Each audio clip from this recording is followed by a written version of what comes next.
The pilot's prayer often recited before departure, "Dear Lord, please do not let me foul up." The career goals of the average airline pilot are pretty simple. 1, don't bend any metal. 2, stay out of the national news. And 3, retire before the chief pilot knows my name. Unfortunately, the near miss here between American Airlines Flight 106 and Delta Airlines Flight 1943 back on Friday at JFK has been in the national news for over 2 days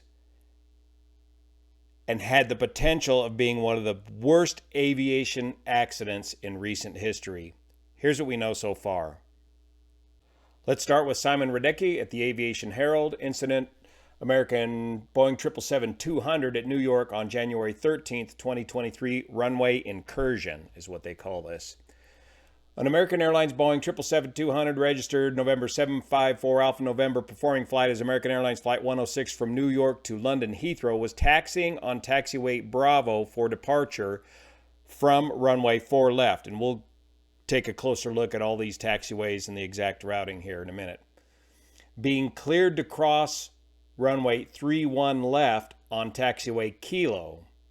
The aircraft, however, continued straight on, joined taxiway Juliet, and crossed runway 04 left at taxiway Juliet about 1,200 meters or 4,000 feet down the runway from 4 left.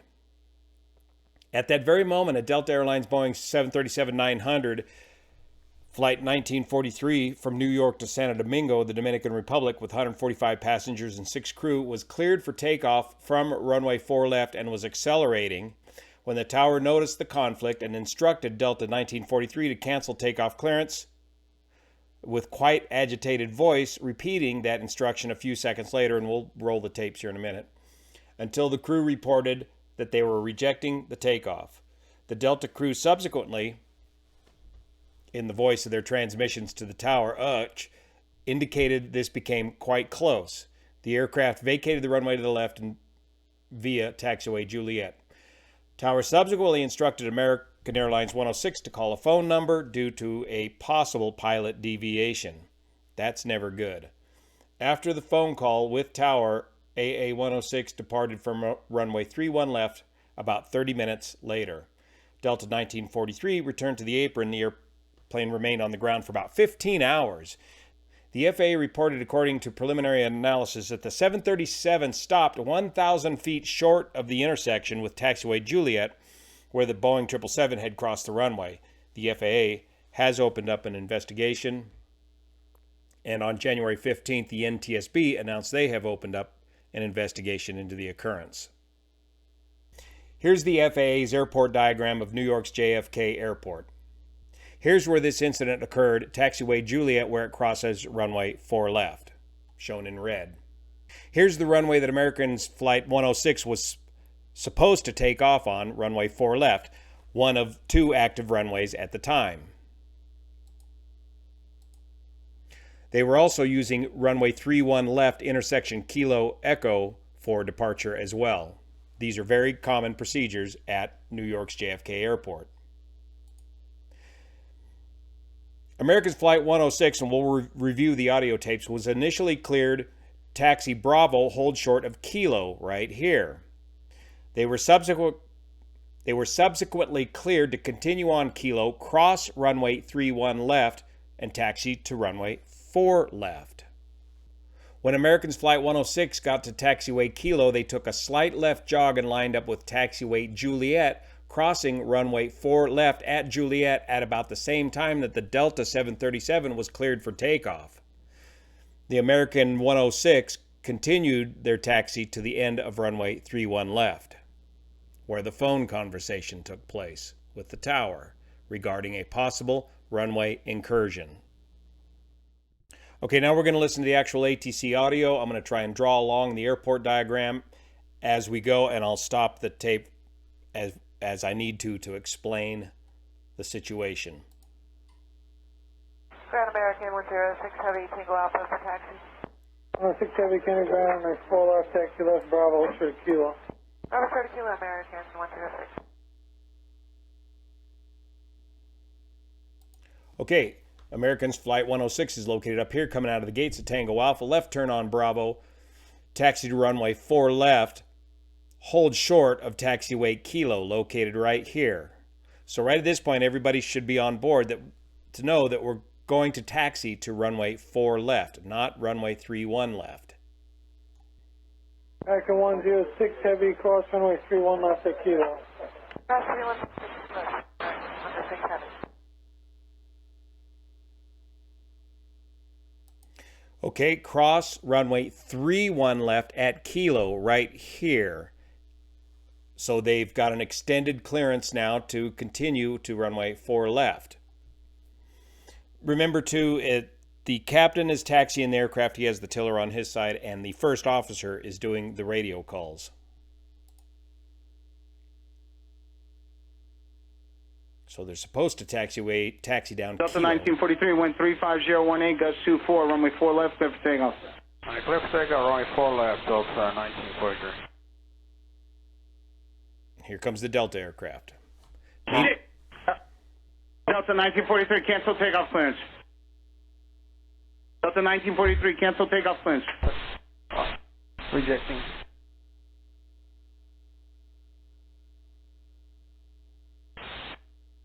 All right, then, the Delta 1943. Yeah, Delta 1943, are you able to taxi or need a couple minutes to run checks? Yeah, we can get up the runway, Delta 1943.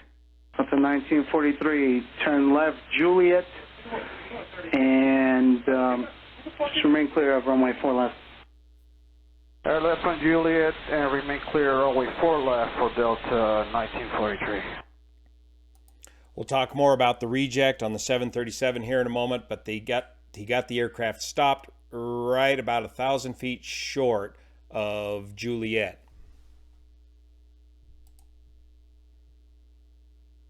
American 106 Heavy. 106 Heavy, go ahead.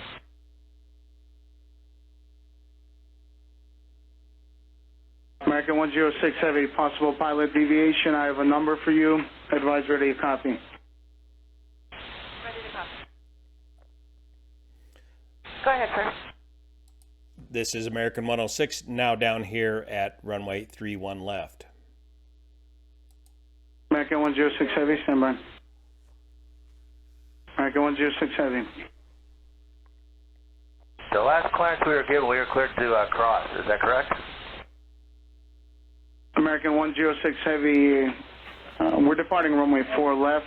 I guess we'll listen to the tapes, but you were supposed to depart runway 4 left. You're currently holding short of 31 left. So the captain assumed he was cleared to cross. Yes, he was cleared to cross runway 31 left here at Kilo, not 4 left here at Juliet.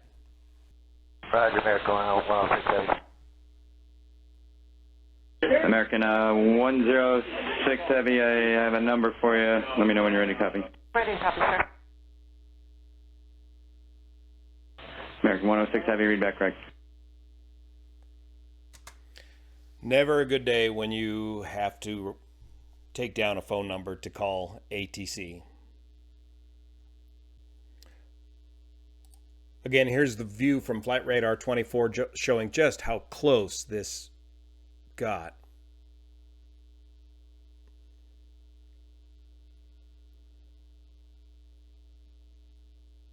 A little buffering there.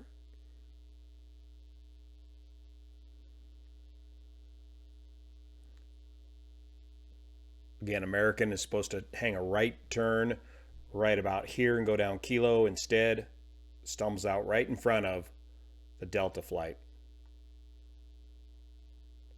Once the Delta 737 begins his rejected takeoff, he gets stopped very, very quickly. One of the questions I got was from a family member of somebody who was on the Delta flight during this rejected takeoff, and they were asking, how come these rejected takeoffs are so violent? Well, of course, they've got to avert this collision, but this braking action is done automatically, in this case, by the brakes being in the RTO or rejected takeoff position. Every time we take off on all of these aircraft, whether it's a 737 or an Airbus or a Boeing 777, The brakes, the automatic brake system is set to RTO, rejected takeoff. Remember, the auto brake system has several settings: RTO off, brakes 1, brakes 2, brakes 3, and max braking. But for every takeoff, we're required to be in the RTO position. In this rejected takeoff position, once you achieve about 80 knots of airspeed, this system goes from being armed to being active. Once you begin your rejected takeoff above about 80 knots, once you rip those throttles back to idle, this RTO system is going to automatically give you the absolutely most maximum braking possible in any of these aircraft. It's going to take all 3,000 psi of the hydraulic system and jam on those brakes as hard as possible, as every bit as hard as maximum braking, and it will bring this aircraft to a screeching halt very quickly. And that's why this stop was so terrifying for the passengers, because it's just going to throw you right up against the bulkheads. The only way you can turn off the RTO system is to either A, hit the brakes even harder, or B, reach up there and turn this RTO switch to off. But you've got your hands full. You're not about to go and do that. There's a third technique. You could bring the throttles forward, but you don't want to bring the throttles forward because you're trying to get this thing stopped. Remember, every takeoff is designed to be able to take this aircraft off with the present load and the present runway conditions at V1 with either a engine failure at V1, take off and continue and climb out, or reject the takeoff at V1. V1's the maximum speed within which you can activate this RTO system and get the aircraft stopped in the remaining amount of runway. In this case, he's just stopping to avoid a collision. So lots of questions for investigators to ask. Because this did not result in an accident, but because it has gotten so much media attention, the FAA and the NTSB have decided to get involved, and it'll involve probably interviews amongst the crews. No telling if they're going to go as deep as go into cockpit voice recorders or any of that, and that data may still not be around. We don't know. But a lot of questions for the crew. Which runway do they think they were cleared to? Who saw what when? When did they realize there was a problem? The red terminating bars at the airport. Oftentimes these runways have red terminating bars, which act similar to stoplights, traffic lights for vehicles. Were those red terminating bars operating? These are questions for the JFK airport and the controllers. Of course, it was dark at the time of this. What was the visibility like during this time period? And what about the FB, the third pilot, the role that I often fly on the Boeing 777 as the third pilot? The third pilot is like an umpire. You've got the best view of the whole situation. You are one of the greatest safety nets that crew has by being an active member of the crew. Even though you're the relief pilot for the long portions of the flight, for every takeoff and landing, you are a required and needed member of the crew sitting there in the jump seat looking right in between the two pilots. You've got the God's eye view of the whole situation. As the pilot or crew members, you're so close to the situation, sometimes you don't see problems until but the FB can usually catch those problems earlier. So it'll be interesting to see what the FB had to say. What did he know about this situation, and how come he didn't say anything about it? Was he aware of the situation as it was unfolding? And of course, investigators will be looking for any sort of distractions. Was there anything distracting the crew that could have led to this incursion? And one of the things that's been reported in Forbes here recently that investigators may be looking at. Back on January 3rd, American Airlines came out with some major changes to basic procedures of their checklists. And it was reported here in Forbes magazine. American Airlines on Tuesday implemented new cockpit procedures, including changes to cockpit communications during critical events such as low visibility landings, prompting pilots to charge that the implementation has been overly hasty. The APA, that's the pilots union at American, said the implementation involves an attempt to alter critical procedures through a 35-page bulletin and a change in a 65-page manual rather than going through in-person training. A reading assignment is not training, according to Dennis Trager of the APA. So this change just came in the form of a bulletin without any associated training with it. American introduced the change December 5th as an effort to harmonize cockpit procedures in the Airbus and Boeing fleets. They've got a mixed fleet of aircraft. In a bulletin to pilots, the airline said, using American Airlines and industry best practices, call-outs for all phases of flight have been standardized.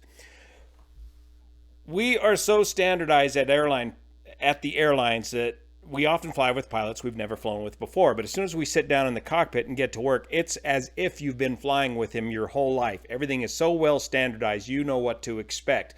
And a large part of this standardization is due to the script. Just like an actor in a play or a movie, you have the script, you stick to the script. It's the same script all the time. It's been like this for years and years. But when you change the script, that is potentially distracting. Investigators will have to determine whether this was a possible additional link in this particular incident or not.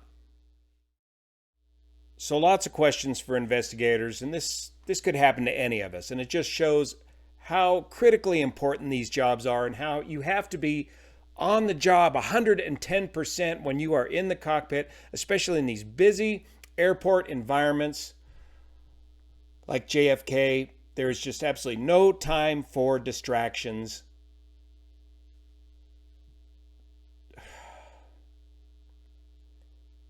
Very, very close call. Thanks so much for your support of this channel, especially the folks over on Patreon that make this content possible. See you here.